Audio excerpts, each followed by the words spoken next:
Shalom saudara-saudara yang dikasihi dalam Tuhan Yesus Kristus. Puji Tuhan, kita berjumpa lagi dengan Sabda Sadik hari ini yang terdapat di dalam Kejadian 9 ayat 12-13. Tapi sebelumnya mari kita berdoa. Puji syukur dan terima kasih Tuhan, Engkau sungguh baik, Engkau mulia dalam hidup anak-anak-Mu. Kami mau merenungkan firman-Mu, berfirmanlah bagi kami, urapi kami dengan Roh-Mu yang kudus. Karena di dalam nama Tuhan Yesus firman yang hidup kami berdoa, amin. Kejadian 9 ayat 12-13 firman Tuhan buat kita hari ini. Dan Allah berfirman, inilah tanda perjanjian yang kuadakan antara aku dan kamu serta segala makhluk yang hidup yang bersama-sama dengan kamu turun-temurun untuk selama-lamanya. Busurku kutaruh di awan supaya itu menjadi tanda perjanjian antara aku dan bumi. Luar biasa. Kayak kita sudah tahu semua bahwa bumi dimusnahkan dengan air bah zamannya Nuh dan keturunannya, yang hanya hidup adalah Nuh dan anak-anak dan seisi keluarganya. Di sini Tuhan mengadakan perjanjian dengan Nuh. Ini luar biasa. Ini adalah merubah hukuman menjadi pengampunan yang sejati bagi umat manusia.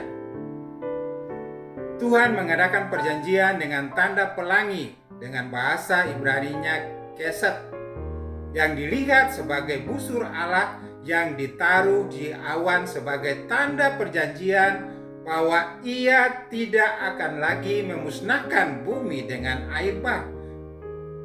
Ini merupakan lambang bahwa Tuhan mengadakan pengampunan yang sejati bagi manusia dan mengadakan pendamaian dan kesetiaan Tuhan bagi manusia, supaya bumi tidak dimusnahkan lagi dengan air bah. Luar biasa, kita adalah anak-anak perjanjian baru.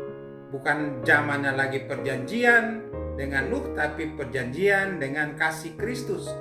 Sebab itu hubungan erat dengan anak-anak yang dipilih Tuhan. Kita adalah anak-anak perjanjian dalam kerajaan surga. Dalam perjanjian baru, kita harus bersyukur karena memang kita dipilih dalam perjanjian baru. Perjanjian Allah dengan kita lewat Tuhan Yesus Kristus yang telah menyelamatkan kita dari hukuman dosa. Kita didamaikan dari dosa kita dengan Allah. Kita diampuni, diberikan pengampunan sejati lewat pengorbanan di kayu salib oleh Tuhan Yesus Kristus. Ini merupakan kesetiaan Allah dalam hidup kita lewat janjinya yang luar biasa bagi kita.